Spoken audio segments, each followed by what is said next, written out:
Her son stood in the hospital hallway, telling the nurse she was delusional. Evelyn Grant, retired teacher and widow, heard every word through the curtain. By sunrise, she'd texted her lawyer, revoked his power of attorney, and secured the deed. He thought he was moving in. She was already preparing to move on.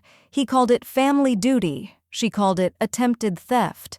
And when he came for the house, the trust had already made it untouchable. All right, before we dive into this crazy story, do me a favor. Subscribe and tell us where you're watching from. She's delusional. That house was always ours. The words landed soft as a whisper, but cut deeper than any scalpel. Evelyn's eyes stayed fixed on the beige hospital ceiling, its square tiles as cracked and tired as the trust she once placed in her son. The steady beep of the heart monitor to her left pulsed through the silence, too rhythmic to betray her rising blood pressure. Her fingers tightened imperceptibly around the hospital blanket. Jason's voice was low, rehearsed, coded in a false concern he probably thought sounded noble. "We just want what's best for her," he added, as if explaining away a troublesome pet, not a woman who had once spoon-fed him applesauce while recovering from the chickenpox. Evelyn didn't blink. She didn't move, but the word delusional rang again in her mind, acidic and humiliating. Just 2 days ago, she'd been walking across the front porch of the home she and Robert had built nail by nail after his second tour. She could still smell sawdust in the memory, hear the sound of her husband's easy laughter as he measured window frames. Back then, Jason was 6 years old, dragging toy trucks through the dirt, his forehead sunburned and arms sticky with orange popsicle. Now that same boy stood outside her curtain, explaining to a nurse why his name belonged on her deed. Evelyn's body may have been weak, recovering from the unexpected stroke, but her mind hadn't slipped an inch. She remembered it all, the design meetings, the mortgage payments, the last coat of paint on the shutters. She and Robert had chosen every square foot of that house with intention. There was no ours in that history, only hers and Robert's. The nurse gave a polite hum of acknowledgement, but her tone had changed. Evelyn could sense discomfort in the silence that followed, a soft shuffle of shoes, a clipboard shift, the subtle lowering of a voice. "I mean, the master bedroom's practically already ours. My wife's been saying it feels like home." Jason again. That same smooth arrogance, the kind that pretends to be reasonable while planting a knife squarely between your ribs. Tasha. Of course she had. Tasha had never looked at Evelyn with anything warmer than obligation. Always pinched lips and overdone nails, always calling Evelyn Mrs. Grant, even after 10 years of marriage. "She's doing better today," the nurse murmured, and for a moment, Evelyn almost smiled. There was a tremor in her voice. She wasn't buying it. Then the curtain shifted. The nurse stepped in, a slim woman in blue scrubs with tired eyes and a name tag that read, Miranda. Her gaze flicked to the monitors, then to Evelyn, who hadn't moved. Miranda's eyes paused, then lingered. A flicker of understanding passed between them. Not full-blown sympathy, not yet, but recognition. She heard it too. "Vitals look stable," Miranda said, loud enough for Jason to hear, her voice firm now. She adjusted the IV tube with clinical precision, though her hands paused just a half-second too long over Evelyn's wrist. "Let's let her rest." Jason's sneakers squeaked faintly on the polished floor as he muttered something and walked away. The curtain rustled closed again, and the soft hum of fluorescent lights reclaimed the room. Evelyn exhaled slowly, the first full breath she'd allowed herself in hours. Silence returned, thick and taut. But it didn't smother her. Instead, it sharpened her focus. She glanced toward the hallway, waited a moment, then reached beneath the thin cotton blanket. Her fingers found what she'd tucked there last night. Her phone, tucked inside a zippered pouch usually reserved for tissues and lipstick. Thumbs trembling only slightly, she unlocked it and typed with slow, precise strokes. "We need to meet. Tomorrow." She hit send. The message went straight to Diane Reese, her lawyer of 22 years, and the only person Jason had never managed to charm. Evelyn lay back against the pillow, the heart monitor still beeping steady. She wasn't delusional. She was watching, and she was done waiting. Jason's hands gripped the wheelchair like he was steering a shopping cart he bought with his own money. "Easy now," he muttered, more to the nurses watching than to her, his smile thin and camera-ready. Evelyn said nothing, but her hands tensed in her lap. Not from pain, not anymore. The stroke had been kind compared to this theater. Jason navigated the hallways with performative caution, glancing at every passing nurse and orderly like he expected applause. His grip wasn't gentle. It was possessive. She could feel it in the way he braked sharply at every corner, the way he adjusted her blanket like she couldn't do it herself. She didn't argue. Let him think he had control. As the elevator doors opened, a blast of spring air hit them in the underground parking garage. Damp concrete, car exhaust, and stale coffee from the nearby kiosk. Jason wheeled her straight to the waiting hospital transport, a gray Chrysler van with tinted windows and soft, impersonal jazz playing faintly through the speakers. "I've got her," Jason told the driver, waving off his help. "Family ride along." The driver gave a shrug and a bored nod. Evelyn's eyes flicked toward the passenger seat. Empty. Jason leaned closer as he buckled her in, voice low but sharp. "We'll go through your meds later. We don't want any confusion, right?" The condescension in his tone made Evelyn's jaw clench. "We don't want confusion." She had color-coded that pill organizer herself before the stroke hit. Twice. Jason hadn't even known which side effects to report to the ER nurse. She shifted in her seat, subtly pulling her bag closer to her hip. Inside, nestled between a packet of breath mints and an old church bulletin, was the manila envelope Diane had mailed last year, just in case. Evelyn had filled it out after Robert's memorial, a revised power of attorney, unwitnessed, unsigned. But it had started the fire. Today she'd use it for something else. The car ride out of the hospital lot was slow, riddled with speed bumps and half-hearted get-well balloons flapping against fences. Jason chatted idly, narrating the route like a tour guide. She let him talk. "So Jenna's excited to see you," he said, merging onto the main road. "She baked those store-bought muffins you like." Evelyn raised an eyebrow. Jason chuckled. "Okay, she bought them, but it's the thought, right?" She nodded once. Her lips curled faintly, the polite smile she'd taught herself back when Jason was in Cub Scouts and she had to sit next to his father at PTA night after a fight. The van passed the corner bakery she used to visit with Robert every Saturday. The window displays were different now. Trendier fonts, overpriced croissants. But the scent of sugar and yeast still drifted in as they slowed at the light. Evelyn inhaled, slow and full, a tether to the version of her life that hadn't yet been revised by other people's entitlement. Jenna stood waiting outside the drop-off point, wearing one of those oversized college sweatshirts and a distracted smile. Her hug was brief, all elbows and quick pats, like she was checking off a list. She didn't meet Evelyn's eyes. "You look okay," Jenna said, already pulling out her phone as Jason came around with the wheelchair ramp. "We set up your room real nice." "Your room." Evelyn's fingers closed tighter around her bag. Jason popped the trunk and gave the driver a practiced nod. "Thanks, man. We got it from here." As they pulled away, Evelyn turned her head toward the rearview mirror. There, far in the distance, was the silhouette of her house.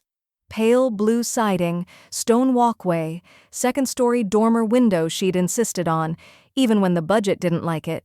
It grew smaller, smaller, until it was gone. Jason turned left at the next light. Evelyn's eyes narrowed. "You missed the turn." Jason didn't flinch. "You're staying with us for a bit. Doctor said you shouldn't be alone." She stared straight ahead. They were already halfway to his place. The moment Evelyn crossed the threshold, the scent hit her. Mothballs, plastic bins, and old pine-scented candles, the kind that make your throat itch. The guest room door opened with a long groan, as if even the hinges were reluctant to welcome her. "We thought it'd be easier this way," Tasha said, her voice pitched just a bit too high, too cheerful. Evelyn said nothing. Her eyes swept the room, clocking the details like a detective at a crime scene. No sheets on the bed, just a bare mattress stained faintly along the edges.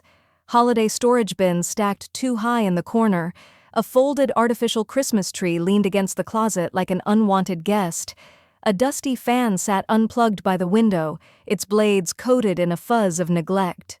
Tasha stood in the doorway, arms crossed, eyes scanning Evelyn like she expected applause. "I told Jason this would be best while you recover, fewer stairs, you know?" The tone was polite, but beneath it ran a current of cold efficiency. A decision already made. Evelyn nodded once. "Of course." Her bag made a soft thump on the floor as she set it down, her fingers grazing the envelope inside, still tucked deep, still untouched. The air in the room was stale, and the overhead light buzzed faintly, casting shadows across the uneven carpet. Later that afternoon, from her uncomfortable perch on the edge of the guest bed, Evelyn heard Tasha in the kitchen on speakerphone. "I mean, we'd need to move fast once she's in long-term care, ideally before the market dips again," Tasha was saying, voice clipped, businesslike. Evelyn didn't breathe. "Just send me the comps. It's a great neighborhood, tree-lined, good schools, you know. Classic family property." A beat of silence. Then Jason's voice, muffled but audible. "She's not ready to sign anything. But we're laying groundwork. Casual browsing, that's all." The word casual dropped like a stone into Evelyn's gut. She leaned back slowly, her body still stiff from the hospital stay, and reached for the leather-bound journal she'd slipped into the bottom drawer the night before. Her fingers, still swollen slightly from the IV tape, ached as she flipped it open and began to write. Day 1. Moved from hospital to Jason's. Guest room only half cleared. Tasha speaking to realtor. Unsure if Jason knows, pretending not to. Tone colder. Watching. Waiting. From the doorway she could hear Jenna's voice drift in from the living room, layered with the hum of a sitcom laugh track. "I'm not hungry, Mom. I said I'll eat later." A pause. The sound of something, maybe a spoon, hitting the counter. "Well, she's not our responsibility, Jenna," Tasha snapped, low but not low enough. "Not forever." That night, Evelyn waited until the house had gone mostly quiet, the gentle clink of dishes put away, the creak of Jason and Tasha's bedroom door closing, before easing herself off the bed. Her legs shook slightly as she walked down the hallway barefoot, the floorboards colder than she remembered. She didn't turn on the light. In the study, what used to be Robert's office, she opened the bottom drawer of the old roll-top desk. Tasha had turned it into a homework zone for Jenna, but the bottom drawer still stuck just like it used to. With a grunt, she tugged it open. Inside, amid a mess of printer paper and tangled cords, lay a single sheet of glossy real estate paper, the kind Evelyn herself used to browse over Sunday coffee just for fun. Her eyes scanned the photo. Pale blue siding, white porch rail, second-story dormer, her house. Her name nowhere on the listing. A sticky note was attached. Photos Friday. Let's aim for early May listing. She stood there for a long moment, bathed in the bluish moonlight that slipped between the blinds. No tears came. No anger flared, just something colder, quieter, a stillness that made space for clarity. She folded the listing gently, tucked it between the pages of her journal, and closed the drawer again with surgical precision. The next morning, "Hope you don't mind leftovers," Tasha said, sliding a paper plate onto the coffee table in front of Evelyn. "We had Thai last night. It's still edible." The food was lukewarm. Not warm enough to steam, not cold enough to chill. The noodles clumped together in a gluey mound, flecked with red pepper flakes and a stray wilted basil leaf. Plastic fork. No napkin. From the kitchen, Evelyn heard the hiss of soda cans opening, the upbeat crinkle of fast food bags. Laughter bounced between Jason and Jenna, muffled behind the half wall that now separated the once open concept she and Robert had proudly designed. A wall Tasha had insisted on installing. For privacy. Evelyn sat quietly in the living room, separated from the others not by space, but by design. They'd placed a tray table near the armchair like it was an afterthought. No invitation to the dining table, no place setting, no dignity. From the kitchen, Jenna's voice lifted. "So anyway, I got an 88 on that econ exam. I might still pull an A if the final goes well." Evelyn perked up and called out gently, "That's wonderful, sweetheart. Do you still have that professor from—" "Jenna, grab the soy sauce," Tasha interrupted, smooth and practiced. "And don't forget to text your uncle about the ride to campus next week." The moment was over. Evelyn returned her gaze to the rubbery noodles, her stomach curling at the smell of sweet fish sauce and the sour tint of disinterest. Jason chimed in. You know, back in my day we didn't have all this fuss about grades, we just worked hard. None of these hand-holding professors and extra credit games. Evelyn said nothing, but her fingers tightened around the fork. He continued, chuckling. Of course, some folks still think telling the same stories 100 times counts as work. A silence followed. Not sharp, not heavy. Just matter of fact. Tasha laughed politely. Evelyn took a bite, forcing the noodles down with a sip of lukewarm water from a solo cup. Her throat burned, not from spice, but from humiliation. But she smiled. She always had a good poker face. That night, once the dishwasher hummed and the hallway lights dimmed, Evelyn retreated to the guest room and closed the door softly. The musty air wrapped around her again, the scent of dust and stale cinnamon hanging like a curtain she couldn't pull back. She reached into her handbag, pulled out the faded folder, and turned on the small desk lamp. The bulb flickered once before settling into a dim, yellow glow. Her fingers moved methodically as she extracted the deed, the original, signed and sealed, tucked in plastic for protection. She snapped a photo with her phone and attached it to a message. To Diane Reese, subject FYI, confirming authenticity, official version attached. Let's proceed quietly. E. She pressed send. The message disappeared into the digital ether. Then, with a sigh, she opened her leather-bound journal. The pages smelled of old ink and lavender hand lotion. She uncapped her pen, the one Robert had given her on their last anniversary, heavy, engraved with her initials. She began to write. Last will. Draft 1. Evelyn Marie Grant, being of sound mind and unshakable memory, declare the following. Her handwriting was careful, but not timid. She'd been a teacher for 34 years. There were few things she trusted more than her own ink on paper. Outside her door she heard footsteps pass, soft voices, a door creak open and shut again. Then Jason's voice, muffled but clear.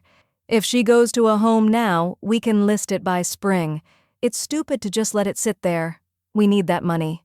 Evelyn's pen paused mid-sentence. Her jaw locked. She didn't move, didn't speak. She just smiled, thin, knowing, quiet, like a woman who had just confirmed the battle was already in motion. The black Audi rolled in slow, smooth as ink spilling across white linen. Morning sun bounced off the polished hood, and for a moment Evelyn thought it looked like something out of a courtroom drama. Sharp edges, expensive silence. Diane Reese stepped out, dressed in a steel-gray blazer and slacks that didn't dare wrinkle. Her low heels clicked softly on the concrete. She didn't wave, didn't smile. She simply adjusted her sunglasses and walked to the front porch like she belonged there. Evelyn was already seated on the swing, coffee cup in hand, wrapped in the old cardigan she wore like armor. The same one Robert used to tug gently when he wanted her attention. Jason's face pressed against the living room window like a nosy neighbor. Evelyn watched his brows knit together, his lips moving as he spoke to someone inside. Tasha, probably. Evelyn raised her mug in a lazy wave. It's just Diane, she called. Social call. Jason didn't move. Diane sat beside her without waiting for an invitation, setting her leather bag on the porch floor with a practiced thud. We have 10 minutes before he decides to come out and pretend he's watering the bushes, Diane murmured, pulling out a thick manila folder. You look well, Evelyn said. I look expensive, Diane corrected, and you're about to make that worth it. The porch swing creaked slightly as they leaned in. Evelyn took a last sip of coffee, then handed Diane a small blue flash drive. Scans of everything, the old will, the original deed, and the bank statements from before he touched a dime. Diane nodded. All there. I reviewed it last night. From her bag, she pulled out a fresh set of documents, clipped together neatly. Evelyn felt the chill before she even touched them, the gravity of every typed line, her name, Jason's name, and then, slowly, the red slash of removal. He was being erased from the deed retroactively, legally untethered from the home he'd already tried to claim. I filed the trust paperwork last month, Diane said. It was tentative, pending your signature, but everything's in place. This firm can hold full fiduciary power until we finalize your replacement trustee." Evelyn's pen hovered over the signature line. Her hand didn't tremble. She signed with the same careful cursive she used on report cards, wedding cards, sympathy notes. Every loop of her name was steady, final. "I've also updated your living will," Diane said, flipping to the next page. "No medical power of attorney for Jason. You've got full autonomy until you designate someone else." A breeze swept across the porch, carrying the faint scent of cut grass and car exhaust. Down the street, a lawnmower buzzed like distant static. Diane continued briskly, her words a mix of legalese and quiet warning. "You sign this next page, Evelyn, and it flips everything. Jason won't see a dime without contesting it in court, and good luck to him. But once it's done, it's done." Evelyn didn't blink. "I flipped it the moment he called me delusional," she said, signing the final page. Diane looked up, surprised, not at the answer, but at the timing. Evelyn leaned back into the swing. "You know what's funny? I had more control over my body during that stroke than they gave me credit for. They thought I couldn't hear a word." Diane raised an eyebrow. "I filed a limited asset protection clause through your office while I was still in recovery," Evelyn said.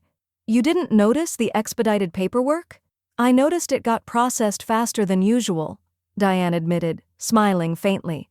"Didn't think you were the one behind the nudge." Evelyn shrugged. "Just because my left hand gave out doesn't mean my right hand couldn't hold a pen." The sound of the front door opening broke the moment. Jason stepped out, faking surprise. "Hey, everything okay out here?" Evelyn smiled, folding the signed documents and slipping them back into Diane's folder. "Oh yes," she said sweetly. "Just tying up loose ends." "I'll cover Jenna's dorm furniture," Evelyn said, stirring cream into her tea with deliberate calm. She shouldn't start her first semester sitting on cardboard boxes and milk crates. Jason's face snapped toward her like a switchblade. "She doesn't need your kind of help." The words hit the air like gunfire in a quiet room. Jenna looked up from her cereal, her spoon hovering. Tasha froze mid-scroll on her phone, her lips pressed into a thin, unreadable line. Only the hum of the refrigerator filled the silence. Evelyn didn't flinch. "It's a gift," she said evenly. "Not a loan, not a bribe, just support." "She doesn't need support from you," Jason shot back, voice cracking on the last word. "We've got it handled." Jenna opened her mouth but thought better of it. She dipped her head and pretended to focus on her breakfast, retreating behind the curve of her ponytail. Evelyn's smile was faint but firm. "That wasn't the impression I got when she said she had to choose between a desk and a mattress topper." Jason stood, hands balled into fists. "You don't get to just drop money around like it earns you leverage. This isn't—" "Jason," Tasha interrupted quietly, eyes darting toward the window, the neighbor's view. "Not here." Jason's lips pressed tight, his chest rising and falling. He grabbed his keys from the counter and stormed out, the door slamming harder than it needed to. Evelyn turned to Jenna. "Pick whatever you need. I already created an Amazon list. I'll show you later." Jenna hesitated, then nodded once, her eyes never quite meeting Evelyn's. "Thanks, Grandma." But even that clipped response stung less than Jason's outburst. Evelyn saw the tension in her granddaughter's shoulders, the way she sat between two tectonic plates trying not to break. Later that day, Evelyn sat in the guest room with her laptop perched on a storage bin and quietly moved $3,000 into the checking account she hadn't touched in over a year. Then, with unhurried clicks, she began making donations. Small ones, local library fund, Meals on Wheels, a battered women's shelter downtown, always anonymous, always from a legacy fund she'd quietly set up with Diane. Not enough to flag anything yet, just enough to reroute the current and see who noticed the shift. By evening, someone had. Tasha burst into the room, holding her phone like it was radioactive. "Did you order a donation to something called Eastwood Elder Advocacy? On our account?" Evelyn blinked up at her, voice feather light. "Did I?" "Yes, you did. I called the bank. It's tied to the same card you used for the grocery run last week, the joint one." "Oh, that's odd." Evelyn blinked innocently. "I must have clicked the wrong link. All these online checkout buttons look the same nowadays." Tasha's nostrils flared. Jason said we were supposed to approve anything non-essential. Advocating for the elderly feels essential to me, Evelyn replied, tone butter-smooth. Tasha stormed off, muttering under her breath, but Evelyn didn't follow. She simply closed her laptop and listened to the footsteps thudding angrily down the hallway. That night, once the house had gone dark and the Netflix login screen began looping its idle preview music, Evelyn rose quietly. She wrapped her cardigan tight, slipped on the softest pair of slippers she owned, and crept to the hallway closet where the floor safe had been installed behind a rack of old coats. She worked quickly, quietly, with the ease of someone who knew every combination dial by touch. Inside the safe sat her wedding ring set, Robert's old coin collection, and a series of bank envelopes containing emergency cash, untouched since the funeral. She took it all. One envelope she tucked into a book jacket, another she slid behind the lining of her suitcase. The ring she tied into the corner of a handkerchief and tucked deep into her bra like it was still her shield. As the digital clock on the dresser blinked 2:03 a.m., Evelyn turned on her phone. The screen lit her face like a stage light. She opened a new email and typed, "To Diane Reese. Subject, timing. Let's list the house," discreetly. Next day, Jason's arm looped casually around Tasha's waist as they entered the church, his smile wide, his blazer pressed just so. He guided Jenna ahead of him like a prize student on parents' night, nodding at familiar faces, offering practiced handshakes. To anyone watching, Jason Grant looked like the golden son, devoted, clean-cut, caring for his aging mother in her time of need. Evelyn walked 2 steps behind, a silent afterthought, in the shadow of her own child. The sanctuary still smelled like old hymnals and pine-scented floor polish. As they took their usual pew, far left, 3rd row from the front, Evelyn noted the sideways glances. A few longtime members offered tight smiles. Others barely bothered to hide their surprise. One voice, barely a whisper behind her, slipped through the murmurs. "Thought she moved out already?" Evelyn didn't turn, but her spine straightened. Jason leaned in with a grin. "Everyone's happy to see you up and walking. Told you the Lord works fast." Evelyn folded her hands and kept her eyes on the stained glass window above the pulpit, where the morning sun bled through like fractured fire. Let him play the saint. Let them all applaud. Her phone buzzed softly in her purse mid-sermon, muffled by Kleenex and peppermints. She waited until the choir stood, rising with them slowly, and slipped the phone from her bag. The message was brief. "Diane Reese, interest is strong. 2 silent bids in, possible 3rd, coming in today. Call me when you're alone." She texted back beneath the hymnal, "Let's move forward. Buyer meeting still on." After communion, Evelyn excused herself to check her sugar levels. Jason offered to come with her, another show for the pews, but she waved him off. "Go get yourself a blessing, son," she said sweetly. In the church parking lot, the air was sharp with April wind and the scent of damp asphalt. A black SUV idled near the rear exit, windows tinted. Evelyn approached with confident steps, clutching a canvas tote bag filled with thin manila folders.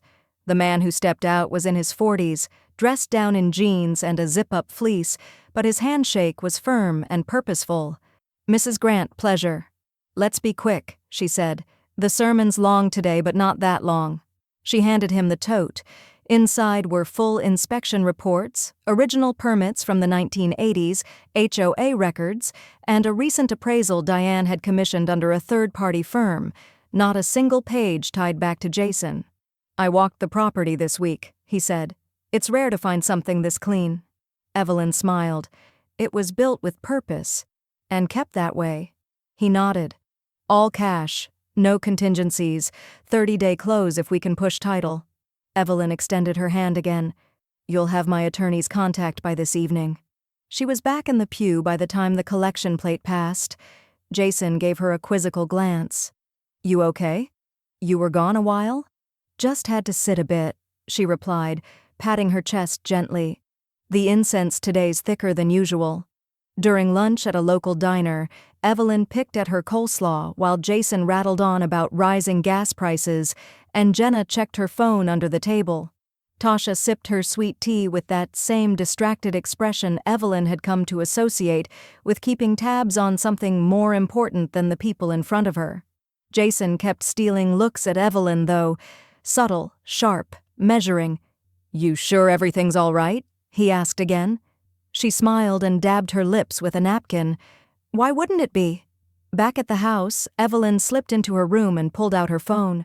She stared at the screen for a few seconds before it lit up with the alert. Diane Reese. Offer accepted. Cash. 30-day close. It's happening. Evelyn stared at the message, heart steady, breath slow. Then she deleted the text and locked her phone. The scent of warm chocolate chips filled the kitchen, sweet and nostalgic, masking the sharp edge of the moment. Evelyn pulled the tray from the oven, her oven mitts faded and quilted with memory. Jenna hovered nearby, her phone in one hand, eyeing the cookies with a half smile. "You're spoiling me," she said. Evelyn placed a still warm cookie on a napkin and handed it over. "Spoiling is what grandmothers are for." She didn't say the rest aloud, especially when they're saying goodbye without making it obvious.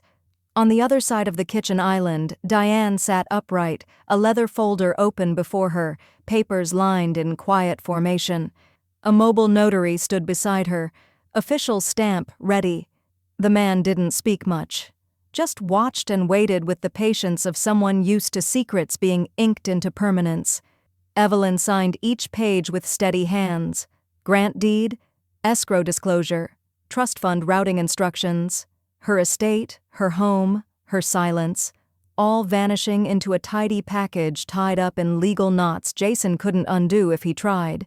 She smiled as she signed the final page. Tasha bustled in mid-morning, holding a folded flyer and iced coffee. "So," she said brightly, "we're thinking of doing a summer BBQ. Nothing big. Just close friends, maybe after escrow closes?" Diane didn't even look up.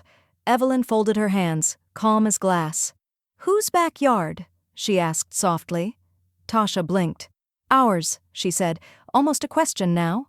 Evelyn gave her a long, slow smile. "Oh, just curious." Later, after Diane and the notary left through the side gate with the folder sealed and secure, Evelyn turned to her computer and began rerouting. USPS address change, check. Gas, water, electric, all removed from joint authorization. Trash pickup canceled. Security codes wiped and reissued through Diane's private office. She deleted Jason's name from the emergency contact section of her medical records and replaced it with Diane's assistant. Not a single alarm was tripped in the process. Jason returned from a run in the afternoon, sweat soaking his collar, earbuds still in. "Garage needs reorganizing," he huffed, grabbing a towel off the counter. "Maybe I'll convert it. More personal space, you know?" Evelyn looked up from her tea. "For what, exactly?" He shrugged. "Studio, game room, whatever. It's not like you're using it." She just sipped her tea and said nothing. That night, Evelyn climbed the stairs, slowly, deliberately, to her former master bedroom. The room hadn't been touched in weeks, used mostly for storage and Tasha's Pinterest plans. The walls still bore nail holes from framed memories now boxed away. She opened the nightstand drawer and pulled out the original house keys, heavy, brass, the ones Jason thought she'd replaced months ago. She held them for a moment, feeling the weight of them, the years etched into their grooves. The next morning, she met Diane at a quiet cafe on the edge of town. No fanfare, no lingering hugs. Just two women exchanging strategy like generals over coffee. "Escrow will close early," Diane said. "Buyers wired everything yesterday." "You sure about the trust structure?" Evelyn nodded. "Irrevocable, charitable focus, emergency stipends for women over 60 who've been financially exploited by family." Diane's expression softened. "You know he'll try to contest." "He can try," Evelyn said, and placed the brass keys into Diane's palm. "Mail him the new ones." Diane glanced down. "You're not going back?" Evelyn folded her hands in her lap. "That place was never theirs. Now it's not mine either, and that's the whole point." The envelope was thick, cream-colored, and hand-addressed in shaky cursive. No return label, no stamp machine, just a single forever stamp, crooked in the corner like it had been pressed on by calloused fingers. Evelyn turned it over 3 times before slicing it open with her nail. Inside, 2 folded sheets of yellowed paper and a photo, black and white, the edges curling. In it, Robert grinned beside a tall, broad-shouldered man with dark hair and an Army-issue duffel bag. They stood near a rusted truck, sleeves rolled high, eyes squinting into sunlight. Charlie Maddox, Robert's best friend, the one who'd drifted away after the funeral, lost to time and distance. Evelyn, I only recently heard what's going on. Can't say I'm shocked by how that boy turned out. Robert always said he'd be a handful if you weren't careful. You don't owe them your peace. You built that house with your hands and your heart. You sure as hell don't need to explain why you're leaving it. I've got a little place up at Gull's Cove. Used to be a fishing cabin, but it's solid now. Quiet. Yours if you want it. Stay as long as you need. No questions. Just say the word. Charlie Evelyn sat back in the armchair, her hands trembling, not with fear, but release. The photo rested in her lap. Robert looked young, feral with hope, the kind of man who built futures out of scrap wood and silence. She folded the letter slowly, placed it back in the envelope, and stood. By nightfall, Diane had filed the final trust disclosures.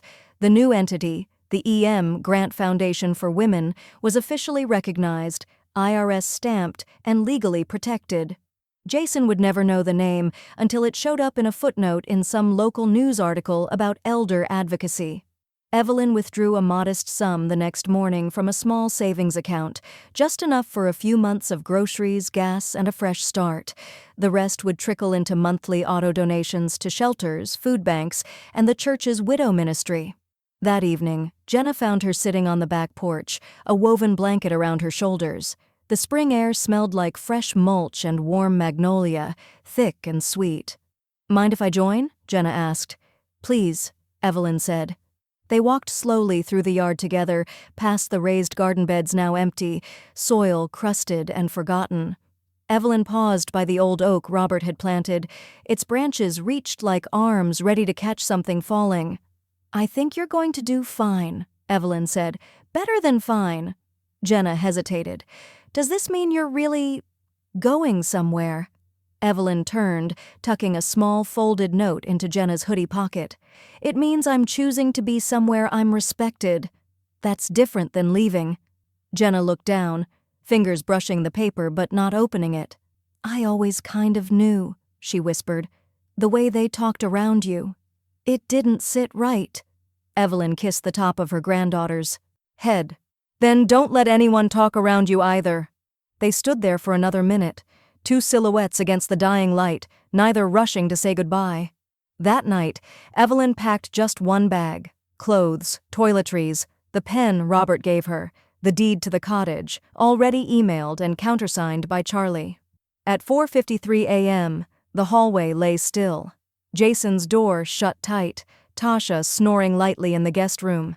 Jenna's bedside lamp still glowing. She had likely fallen asleep reading. Evelyn placed a note on the kitchen counter, neatly folded beside the sugar jar. It read only, "Don't call, don't chase, just let it be." By the time the sun painted the driveway gold, Evelyn's car was already gone. "Where's all the silver?" Tasha's shriek ripped through the house like an alarm bell. Jason spilled coffee down his shirt as he jumped from the kitchen stool. He charged down the hallway in socked feet, nearly slipping on the hardwood. "What are you talking about?" Tasha stood at the open linen closet, yanking down empty boxes that had once held Evelyn's keepsakes. The flatware. The Wallace set. The one she kept in the chest under the cedar wrap. Jason yanked open the hallway closet across from her, scanning shelves that had once been packed with envelopes, tax files, and labeled bins. All of it gone. "She took the documents too," he muttered, crouching. "Where's the safe key? Where the hell's the deed?" Jenna appeared at the top of the stairs, hair messy, face pale. "Grandma's gone." Tasha spun. "What do you mean gone?" "She's not in her room, her bag's gone, bed's made. Like, really made."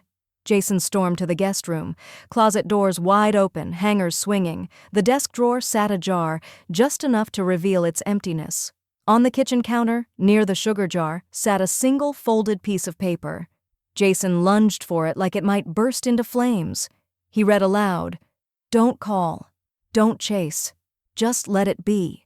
His face blanched. Jenna spoke up softly from behind him. I think she meant it. Within 15 minutes, they were in Jason's truck, barreling down the road toward Evelyn's old house. The tires kicked gravel onto parked cars as he veered into the driveway. It was locked, silent, and utterly unfamiliar. The porch, once blooming with petunias and wind chimes, was bare.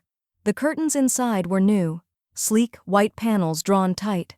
A fresh lock gleamed on the front door, and a "no soliciting" sticker was pasted to the window. Jason banged on the door anyway. "Mom! Mom!" From the side gate, a woman in a navy blazer stepped out, clipboard in hand. Her brow furrowed. "Can I help you?" Jason turned. "I live here. My mother owns this house." The woman checked her notes. "I'm sorry. Who?" He blinked. "Jason Grant. This is my mom's house." She tilted her head slightly. "This property sold last week. Final escrow closed Friday. It belongs to the Hendersons now. They're out of town for another week." Tasha's mouth fell open. "She couldn't have. That wasn't even—" "There must be a mistake," Jason cut in. The realtor's eyes narrowed slightly. "I suggest you contact the seller's attorney. I'm just the listing agent." Back in the truck, Jason fumbled for his phone and called Diane's office, rage simmering beneath the surface of every word he typed into the keypad. Straight to voicemail. He called again. Same result. He slammed the phone against the dash. "She's blocking me," Tasha seethed. "This is theft." "No," Jenna said from the back seat, barely above a whisper. "It's not. It's hers." Jason twisted in his seat. "You knew?" "I knew something," she admitted. "She left me a note. I didn't open it until after breakfast." Jason reached for it, but she pulled it back. "No." He turned back to the wheel. "We're going to the lawyer's office." "They won't answer," Jenna said, voice distant. "Not for you." At that very moment, 2 hours north and tucked deep into a pine-lined road, Evelyn sipped honey-sweetened tea on a screened porch overlooking a still lake. Birds flitted between branches. The only sound was the rustling of wind through the reeds. She leaned back in her Adirondack chair and watched a pair of geese glide across the water. She looked peaceful, not smug, not bitter, just finally unburdened. Her phone buzzed once. Diane's name lit the screen. Evelyn didn't even check the message, but Diane's email reached Jason's inbox within seconds. Subject: Correspondence regarding estate of Evelyn M. Grant body. All further questions must go through legal counsel. Direct contact is not permitted. Jason stared at it like it had slapped him. Next day at restaurant, the waiter's smile tightened the second time Jason's card beeped and blinked red. "I'm sorry, sir," the young man said, glancing over his shoulder. "It's been declined again." Jason forced a tight-lipped laugh and fished out another card. "Try this one." Tasha said nothing, eyes fixed on her phone, her mimosa untouched. The brunch crowd around? Them buzzed with lazy Sunday chatter and the smell of maple syrup and burnt espresso. But at their table, the air had gone still. The second card didn't work either. I'll take care of it," Tasha muttered, yanking her purse into her lap and sliding her card toward the waiter with a practiced flick of her wrist. Jason's face was stone as the man walked away. "That's the joint card," he muttered. "The house account. It should have cleared." Tasha didn't look up. "You said the trust was still active." "It was," Jason snapped, opening his banking app, his jaw clenched tighter with every swipe. "She must have shut down the link. Everything's gone. Balance is at 0, joint account frozen." Tasha's voice dropped to a hiss. "You said you had it under control." "She must have had help. Reese, that damn lawyer." He tossed his phone onto the table so hard it skidded into a water glass. "Or maybe," Tasha said, eyes finally meeting his, "you underestimated her from the start." Jason didn't respond. He was already redialing Diane Reese's office, listening to the same recorded message he'd heard all week. "This line is unavailable. Please direct all inquiries through verified legal channels." That afternoon, Jason drove to the county clerk's office, sweat beading at his temples, a manila folder clutched so tight it bent under his grip. He filed a petition to halt all disbursements and revoke Evelyn's trust transfer under suspicion of undue influence. It was the legal version of throwing spaghetti at a wall, and none of it stuck. The next morning, an alert pinged on his phone. Filing denied. Transfer upheld under irrevocable provisions. Beneficiary designations active. He sat in his parked car, reading the digital notice again and again, like it might change under pressure. But it didn't. Jason's breathing turned shallow. He clicked through the attached PDF. There, on the final page, sat Evelyn's most recent amendment. Primary beneficiary, Jenna M. Grant Contingent. Beneficiary, the E.M. Grant Foundation for Women. His hands trembled. Jenna's name glared back at him like a spotlight in a pitch-black room. Not him, not even Tasha. Just the girl he thought he could keep quiet with muffins and manipulation. Across town, Jenna sat on her dorm bed, unpacking a box of books when her phone buzzed. "Jason, call me. Urgent." She didn't reply.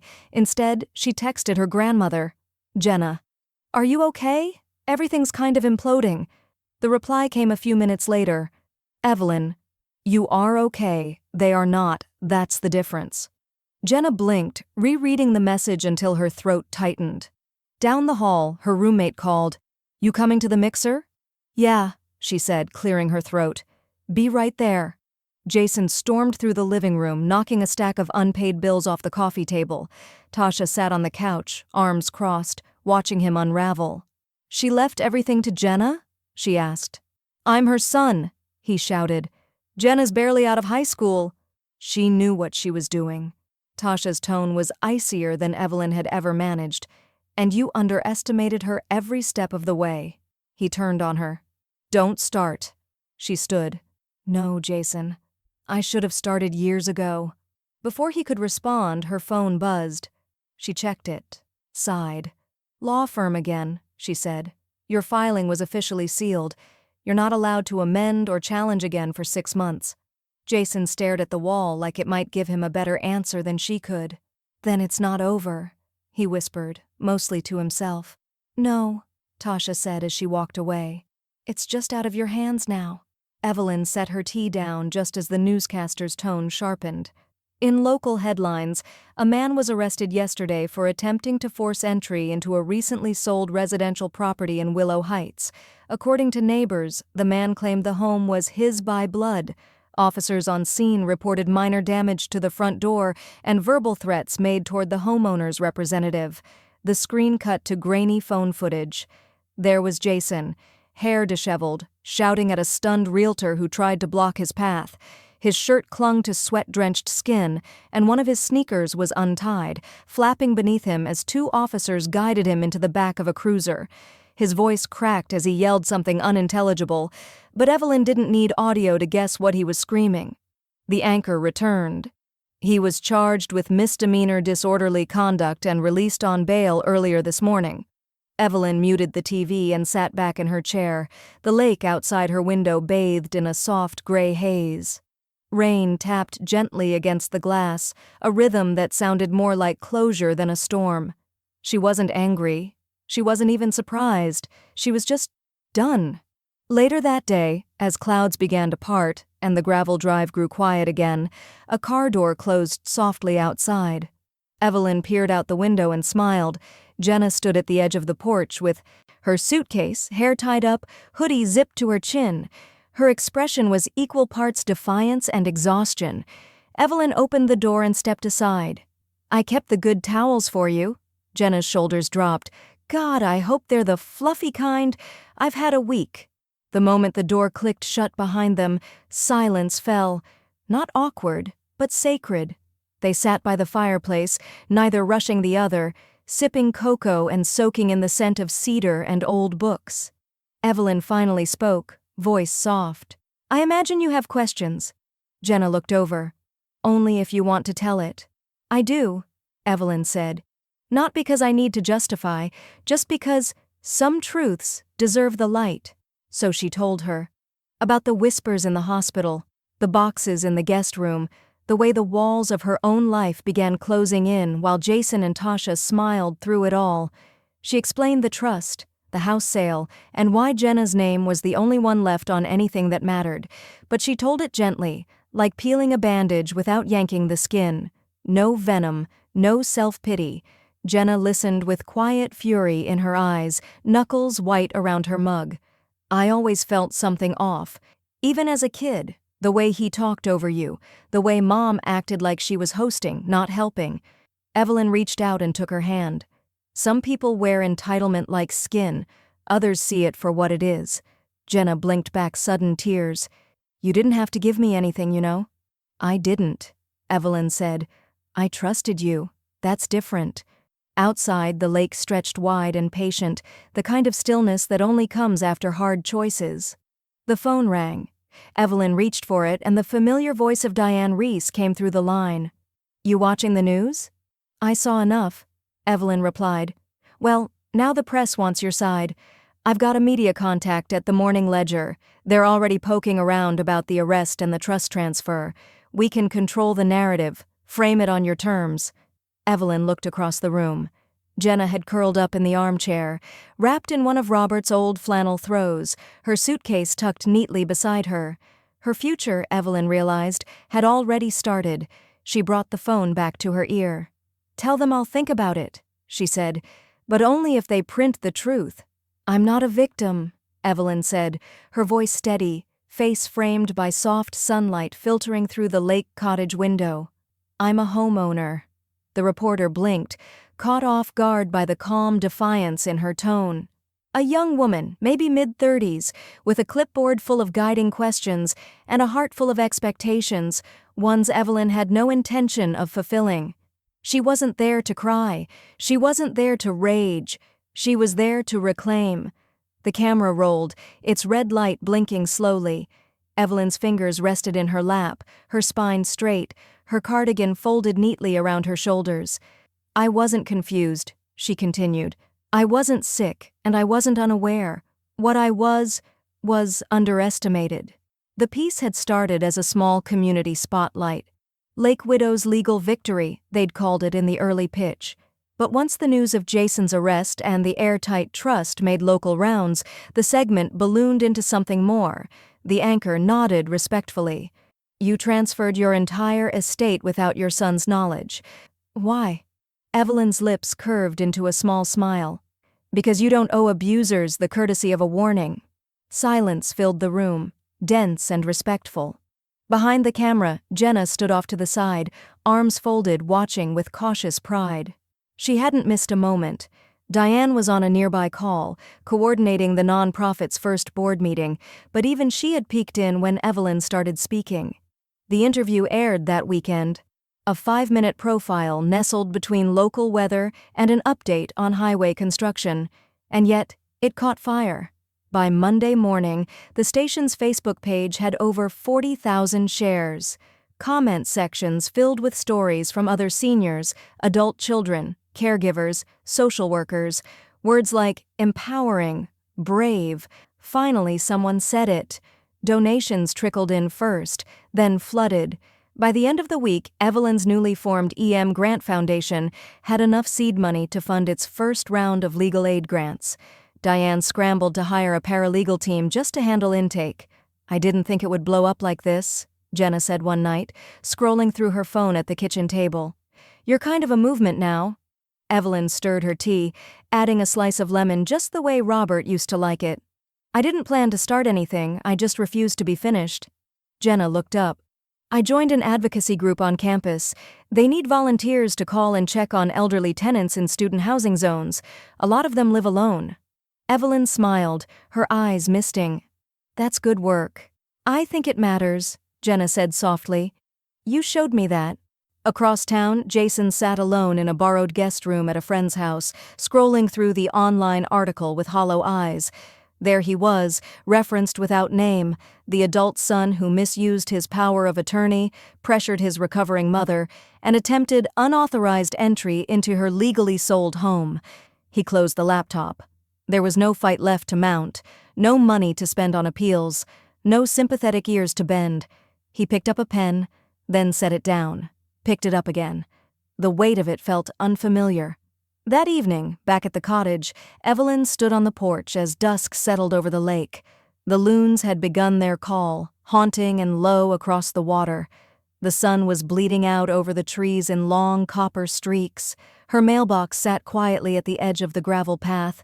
She walked to it barefoot, robe tied loosely around her waist, and opened the small metal door.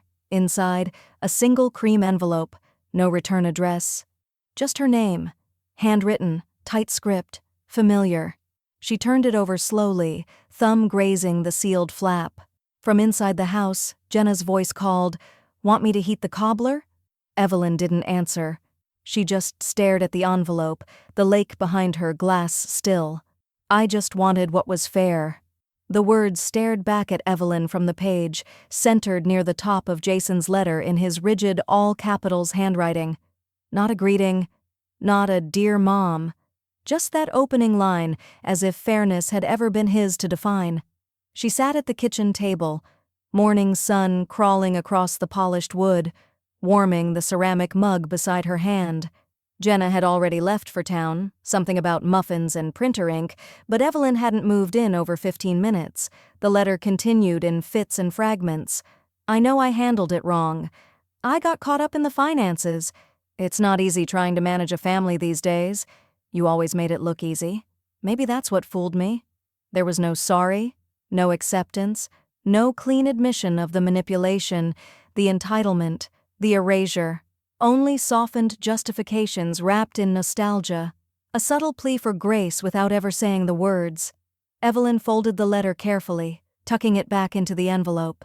She walked it to her room, opened the drawer of her writing desk, and pulled out a blank card with a watercolor loon on the front. She wrote one sentence: "Fairness requires decency." She sealed the envelope, slipped it into the original, and walked barefoot down the gravel path to the mailbox. The trees swayed gently overhead, casting flickering shadows across her arms as the wind stirred the scent of pine and wet earth. She placed the envelope inside, raised the red flag, let it go.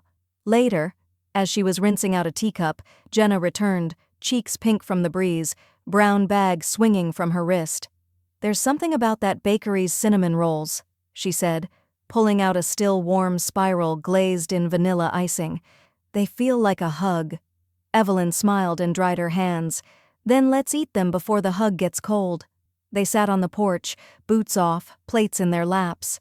The lake shimmered in midday light, a slow ripple cutting across the surface like a thought passing through stillness. "I saw your expression this morning," Jenna said quietly. "The letter? It was expected," Evelyn replied. "Did he apologize?" Evelyn chewed slowly, swallowed. "He wants to feel better about himself. That's not the same as remorse." Jenna set down her plate and leaned in, hugging Evelyn with sudden force. "I'm glad you didn't let him write your ending." Evelyn chuckled, resting her chin briefly on Jenna's shoulder. "Me too." The phone rang inside, 2 long bursts, 1 short. Evelyn rose, brushing crumbs from her lap, and picked up the cordless. "Mrs. Grant?" The voice on the other end was light, female, polite. "This is Emily Creel, editor at Hearthstone Books. You were recently profiled on Channel 8 News, and we'd like to talk about your story, specifically a memoir. I think it could be important." Evelyn said nothing for a moment. The lake winked at her through the window, wild geese dotting the far shore like ink splatters on a letter never sent. "We'd keep it dignified," Emily added quickly. "You'd have full control over tone and content. We believe your voice, your experience could help others navigate what's rarely spoken aloud." Evelyn's thumb brushed the edge of the countertop. For a brief moment, she saw herself not as the woman who had been pushed aside, but as the one who pushed back. "Send me the details," she said at last. "I'll consider it." After the call, she wandered to the back of the cottage, where she kept a few old albums tucked away in a cedar chest. She opened the second one, the one Robert had labeled Groundbreaking Summer, 1981. Inside, beneath a faded flyer for lumber discounts, was a photo.